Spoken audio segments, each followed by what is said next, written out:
Hello aspirant.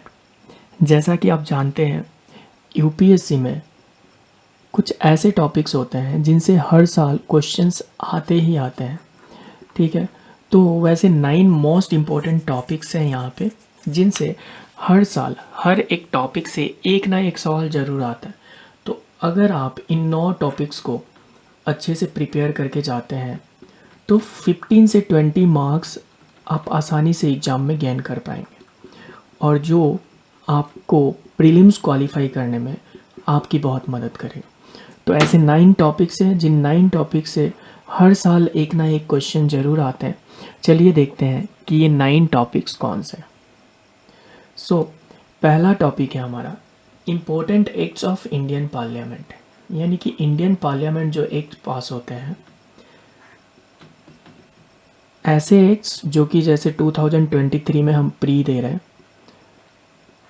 तो ऐसे acts जो 2022 में पास हुए हों या फिर 2023 में पास हुए हों, ठीक है, या फिर पास हुए हों या फिर न्यूज़ में रहे हों, तो ऐसे एक्ट्स बहुत ज़्यादा इम्पोर्टेंट हो जाते हैं और ऐसे एक्ट से सवाल हर साल पूछे जाते हैं। कोई भी एक नया एक्ट अगर पार्लियामेंट बनाती है तो उससे एक ना एक सवाल एग्ज़ाम में ज़रूर होता है। ठीक है, और दूसरे दूसरे ऐसे एक्ट्स सॉरी सॉरी सॉरी दूसरे ऐसे एक्ट्स जो कि बहुत इम्पोर्टेंट है। एक्ट्स अभी पास नहीं हुए हैं, एक्ट्स पुराने हैं, पर ये जो एक्ट्स हैं ये बहुत इम्पोर्टेंट है। जैसे कि wild life protection act of 1972, इससे 2022 में भी क्वेश्चन पूछा गया था, 2021 में भी क्वेश्चन पूछा गया था। तो ऐसे एक्ट्स बहुत इम्पोर्टेंट हो जाते हैं। ठीक है, और भी एक्ट्स हैं जैसे एनवायरनमेंट प्रोटेक्शन एक्ट 1986। ठीक है, तो ये सारे एक्ट्स बहुत इम्पोर्टेंट हो जाते हैं। तो जितने भी एक्ट्स हैं, एक्ट्स मोस्ट इम्पोर्टेंट जो न्यूज़ में रहते हैं वो एक्ट्स तो आप पढ़े ही, पर जो इम्पोर्टेंट है ये ज़्यादातर एक्ट्स एनवायरनमेंट से रिलेटेड होते हैं। तो ये आपको शंकर आईएएस की बुक में मिल जाएंगे, या फिर आप इन्हें गूगल सर्च करके भी इन एक्ट्स को बहुत अच्छे से प्रिपेयर कर सकते हो, क्योंकि हर साल एक क्वेश्चन यहाँ से आता है और एक क्वेश्चन का मतलब 2 मार्क्स आपको दे के जाएगा। ठीक है, तो आप कोशिश करें कि इन एक्ट्स को बहुत अच्छे से प्रिपेयर करें। दूसरा जो टॉपिक है वो है इंटरनेशनल ट्रीटीज़, ग्रुपिंग्स और कॉन्वर्सेशन लिखा गया है यहाँ पे, नॉट कॉन्वर्सेशन। ठीक है, इंटरनेशनल ट्रीटीज़ एंड ग्रुपिंग, जैसे कि बहुत सारी इंटरनेशनल ट्रीटीज़ हुई हैं। UNFCC हो गया, ठीक है, मिमांटा कन्वेंशन हो गया जो कि मरकरी से रिलेटेड है, ये तो बॉडी है UNFCC। मिमांटा कन्वेंशन हो गया, पेरिस एग्रीमेंट हो गया, क्योटो प्रोटोकॉल हो गया।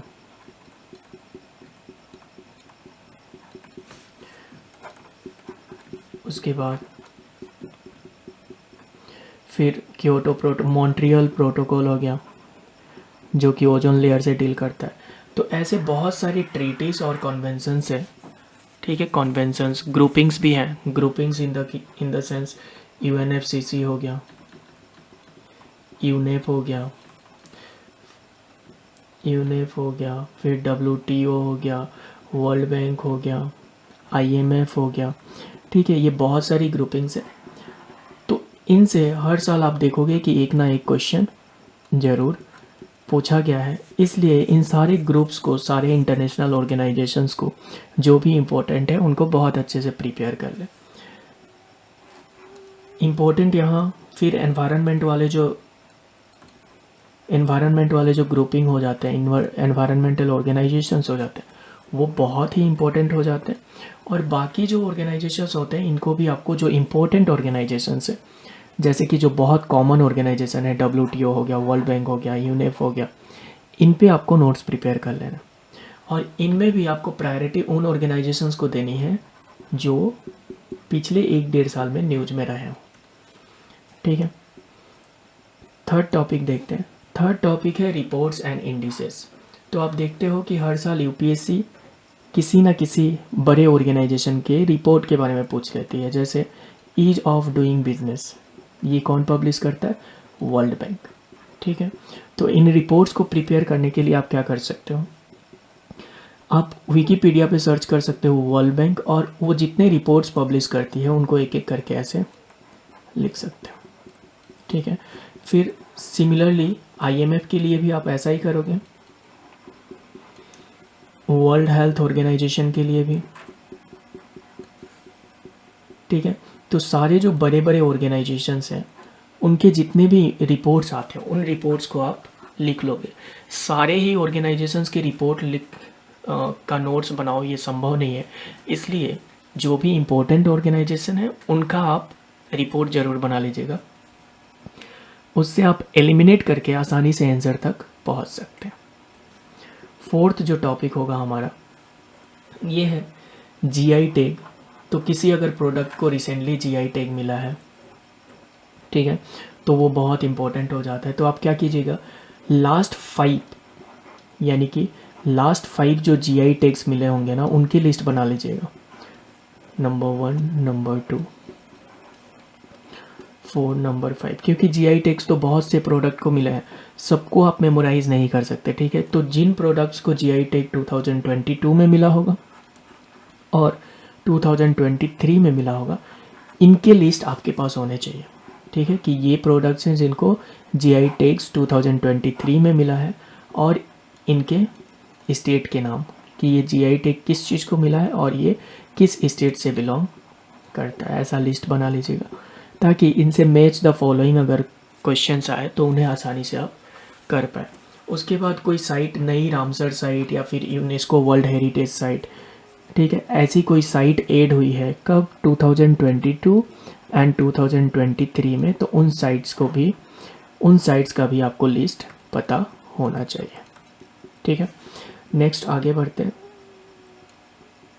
Places in news. Places in news से भी हर साल आप देखोगे 1 या 2 सवाल यूपीएससी प्री में पूछे जाते हैं।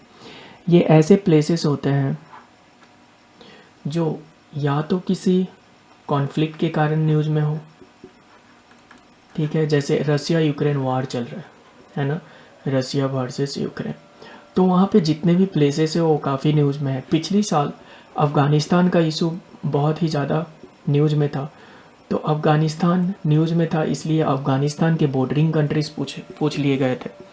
तो इस बार चांसेस ये हैं कि यूक्रेन और रसिया के अराउंड हो सकता है कि यूक्रेन का नेबरिंग पूछ ले आपसे, या फिर रसिया का नेबरिंग पूछ ले, या फिर यूक्रेन में जो ये यूक्रेन है, यूक्रेन में कुछ एरियाज हैं, ठीक है, डोबांस्क रीजन, ठीक है, तो इन एरियाज़ के बारे में जो काफ़ी न्यूज़ में रहे हैं उनके बारे में आपसे पूछ ले।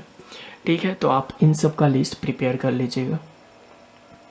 देन ग्लोसरी, एंशिएंट और मेडिएवल हिस्ट्री में आपको पता है कि जो भी की टर्म्स होते हैं उनसे क्वेश्चन ज़्यादा पूछे जाते हैं। कोई एक टर्म दे दिया जाता है और उससे पूछा जाता है कि हिस्ट्री में इस टर्म का मतलब क्या था।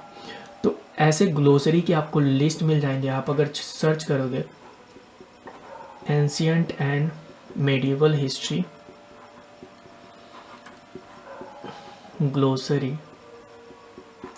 बाई जीएस स्कोर, तो आपको पूरा पीडीएफ मिल जाएगा एंशिएंट और मेडिएवल हिस्ट्री के टर्म्स का और उनके मतलब के साथ। यानी कि टर्म्स एक तरफ होंगे, इस तरफ टर्म्स दिए जाएंगे और इस तरफ उनका एक्सप्लेनेशन दिया जाएगा। आप ग्लोसरी वहाँ से प्रिपेयर कर सकते हैं।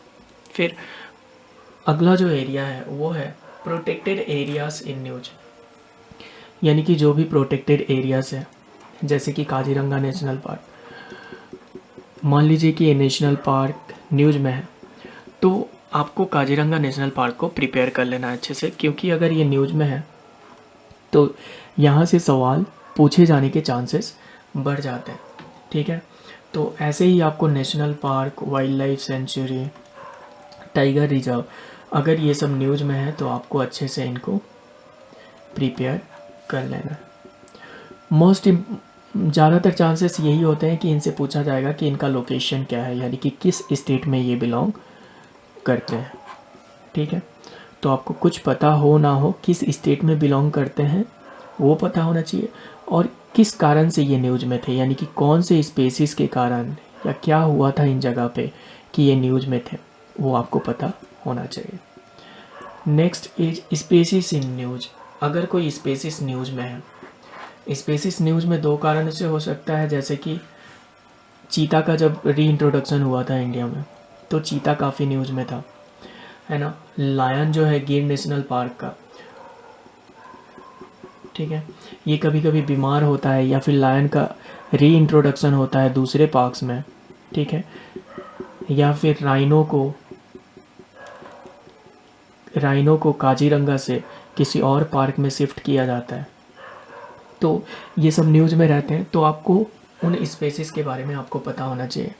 और कोई भी अगर नई स्पेसिस डिस्कवर होती है, न्यू स्पेसिस डिस्कवर होती है, तो आपको पता होना चाहिए कि वो स्पेसिस डिस्कवर कहाँ से हुई है और उस स्पेसिस का नाम क्या है। Then next is development during British. तो ब्रिटिश के टाइम में आप देखोगे इंडिया का एजुकेशन सिस्टम, फिर प्रेस सिस्टम, फिर सिविल सर्विसेज, फिर जुडिशरी, ठीक है, इन सब का डेवलपमेंट ब्रिटिश के टाइम में हुआ था। तो जब एजुकेशन डेवलप होता है तो इसमें बहुत सारे जो गवर्नर्स होते हैं या फिर वाइसरॉयज होते हैं, उनका कंट्रीब्यूशन होता है इसमें, और बहुत सारे डिफरेंट एक्ट्स लाए जाते हैं जिसके थ्रू ये डेवलप होता है। तो आपको ये पता होना चाहिए कि एजुकेशन का डेवलपमेंट क्या है। ये स्पेक्ट्रम में साफ साफ दिया गया है, आप वहाँ से अपना नोट्स बना सकते हैं, ठीक है। फिर प्रेस के लिए भी सेम कि प्रेस वर्नाकुलर प्रेस एक्ट जब आया था तो कौन इंडिया के वाइसरॉय थे उस वक्त, तो उस वक्त कौन थे इंडिया के गवर्नर जनरल, उस वक्त थे लॉर्ड लीटन, है ना। फिर उसके बाद आते हैं रिपन। तो ये सब जानकारी आपको पता होनी चाहिए, ठीक है। तो ये 9 ऐसे टॉपिक्स हैं जिनसे यूपीएससी हर साल हर टॉपिक से, यानी कि 9 टॉपिक है, 9 topic is equal to 9 question, and 9 question is equal to 9 two जा 18 मार्क्स। तो अगर आप इन टॉपिक्स को बहुत अच्छे से प्रिपेयर करके जाते हो तो आपसे 15 टू 20 मार्क्स कोई नहीं छीन सकता, है ना। तो मैं आपको सजेस्ट करूँगा कि इन टॉपिक्स को बहुत अच्छे से प्रिपेयर करके जाएं और एग्ज़ाम में अच्छे से इन टॉपिक्स के से जुड़े सवालों को सॉल्व करें, ठीक है। Best of luck.